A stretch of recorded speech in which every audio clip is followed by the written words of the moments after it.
Hi, hello everybody, Agent Virus here. As you may see, I've got a webcam. But enough about me. Destiny Rising just announced its release date and a brand new trailer, which I'll break down for y'all and extract as much information as I can. So here's the trailer. I unfortunately have to mute the audio of it because otherwise YouTube's going to copyright claim me, even though the devs wanted me to react to this video. But we're starting out with a overview of all of the different weapons that they're showing us. Some exotic, some mythic, and you'll be seeing a mixture of both new and old weapons. We've got Izanagi's Burden and 2 new exotics in this game that you'll be able to obtain. And this one right here is one that actually allows you to shoot targets multiple times. It's a hand cannon that shoots a spread of bullets, so it's like a shotgun hand cannon. And if you shoot one target enough, it'll cause an explosion, as seen right here. So we're obviously going to be seeing some pretty nice stuff. It's kind of like Sunshot, but you don't have to kill something to make them explode. That's another exotic weapon, the Gallows. It's kind of like a void version of Thunderlord. That's mythic, and this one's actually an exotic automatic crossbow that we didn't see in the beta. So this could be really, really good for Ningfei because he was missing a good exotic power weapon. And gotta say, it's a really, really good looking design. Kind of reminds me of some Trials of Osiris related stuff. Tangentially, just the sort of ornamental kind of Egyptian looking architecture on the weapon. You see the Akimbo sidearms, all the explosives, including Truth, and then they're going to show us the abilities of the different characters. You've got a Tal who can summon Arc Buddy to deal damage to opponents, and if you saw right there, the Ward of Dawn that Yolder summons, you can actually shoot through.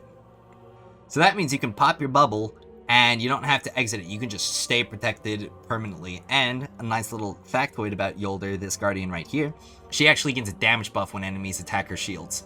So that's really, really good for Yolder. And you see the shield toss right into Ningfei, who's just very simple Arc Strider kind of stuff. Though you do see that his super chains lightning to enemies. And this will actually be the Shifting Gates game mode, a PvE VP game mode in similar vein to Gambit. However, it has some key differences. I could probably make an overview video on it in the future. But you can see all the different combos that you can do with your teammates. And there's also solo game mode. It's the Realms of the Nine, and you're able to go through progressive stages, gathering buffs, and fighting progressively stronger enemies. And it's actually a part of the endgame. So there is solo endgame in this. And right here, you're going to see a little teaser for the final campaign of the Red Sea Rift area. I actually have a video detailing that final mission if you want to check it out. But yeah, that's the trailer. And there it is, release date, August 28th, 2025. Now, this is really, really big because one of the most consistent questions that I've been getting and people have been asking on the Destiny Rising Discord was, well, when's the game coming out? You're telling me about like how good it is and how excited you are for it and how fun it was to play the beta, so, well, when's it coming out? Well, there we go. August 28th, 2025. Mark the date on the calendar. That's 2 months away. Now, a lot of people are saying that it might be too soon for it to release in August because the beta was really, really good, but there were some issues with it. A lot of people don't believe that there's enough time in order to make the necessary changes in order to make the launch as good as it possibly could be.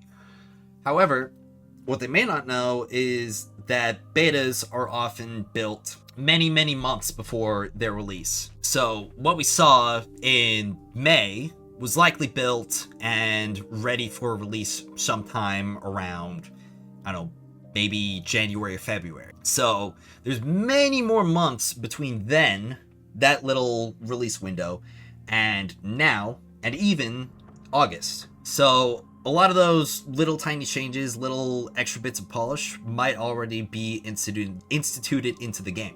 And a lot of the feedback from the beta would likely be able to pretty easily implemented into the launch, because most of the problems when it came to the beta were largely one, polish, which would already be worked on in that span of several months between the beta build being finished and the launch of the game.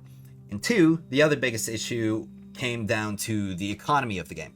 And all of that is essentially just numbers that they can shift. Essentially just percentages, rebalancing rewards, and all that kind of stuff. That is very, very easy. I 100% believe that there is enough time to address those changes before launch. And something else that's really important to know is that since this is a gacha game, it has a very quick release schedule. That means we're not going to be waiting 3 months, 4 months, 6 months after release in order to get the first major update.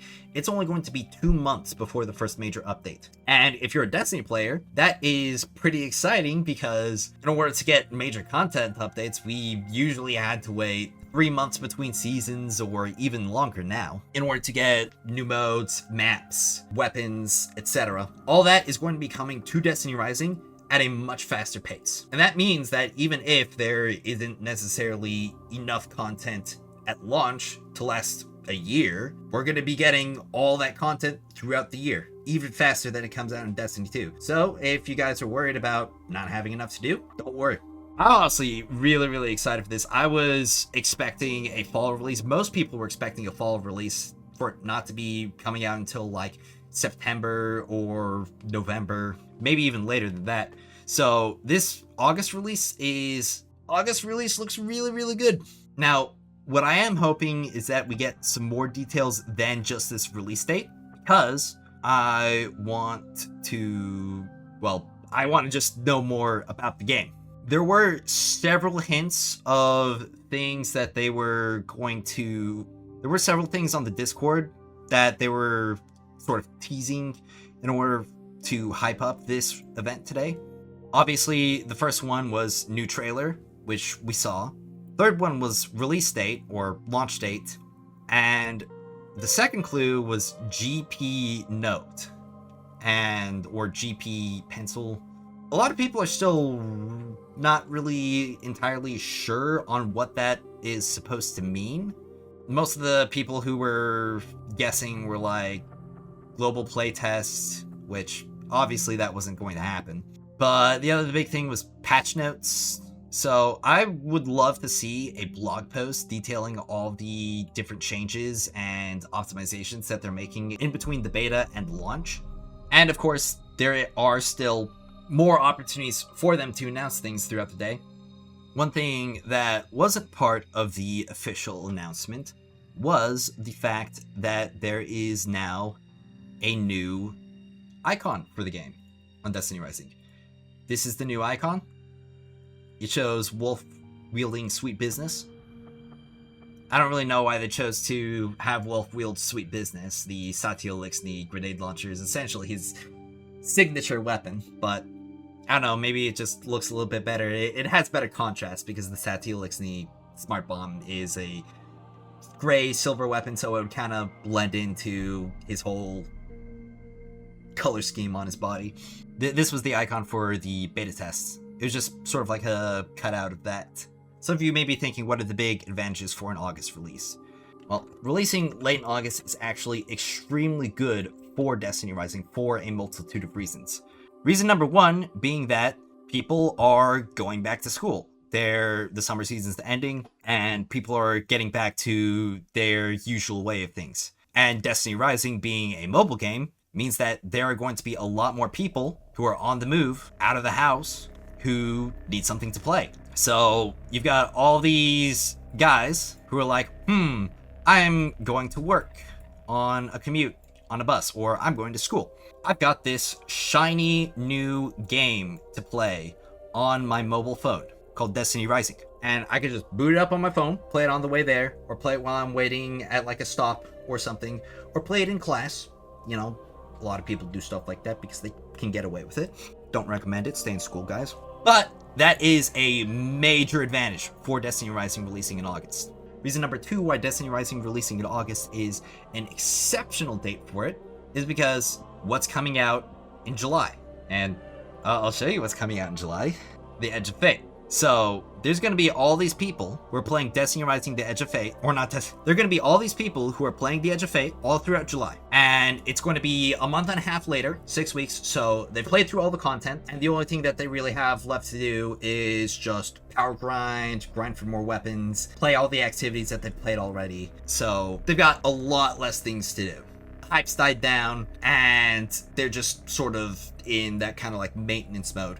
Then, Destiny Rising comes out, August 28th. Brand new game, brand new locations, brand new story, brand new weapons. It's going to be a huge draw for a lot of people. Because they're going to be like, okay, well, I'm done with Destiny for now. There's not enough stuff to do. However, here comes Destiny Rising.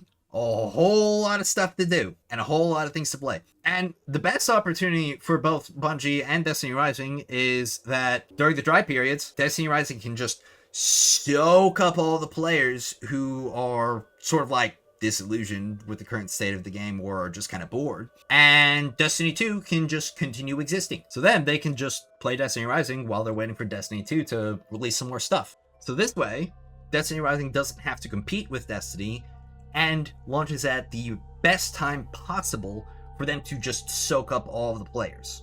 And obviously, reason number 3 why releasing in August is a very good choice is because that way they dodge the holiday season gaming. Because, especially with the Switch 2 launching this year, Nintendo hasn't even shown off all the stuff that they're going to be releasing in holiday season.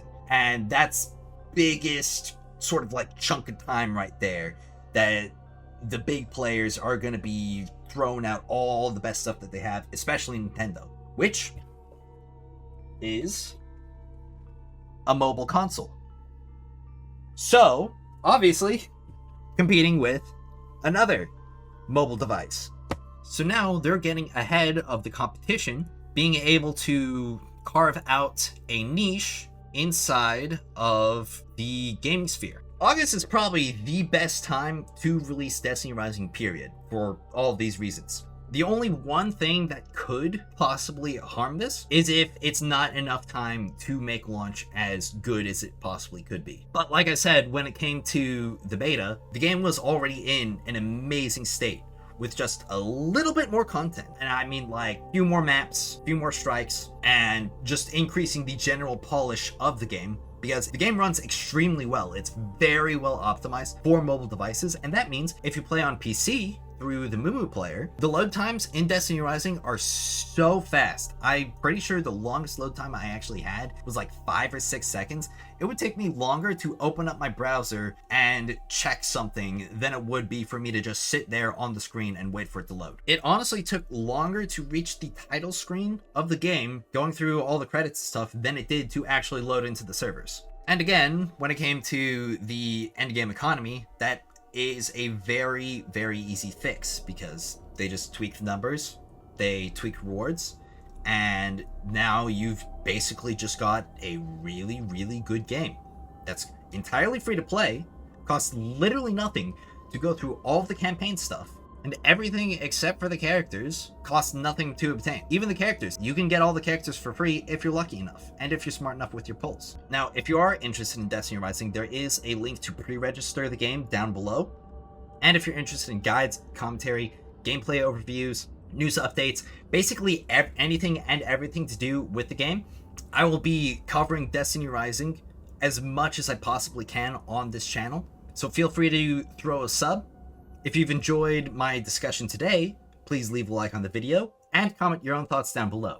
I also have a Discord server also in the description where you can join, mingle with the community, talk with me because I'm active there every single day, and you'll stay updated on every single piece of news regarding this channel and the game. Also, if you are still interested in some Destiny content, I will be streaming a full playthrough of Destiny 1 starting tomorrow, so feel free to tune in and chat if you can. With that all out of the way, thank you all so much for watching the video, and I will see you all next time. Bye bye.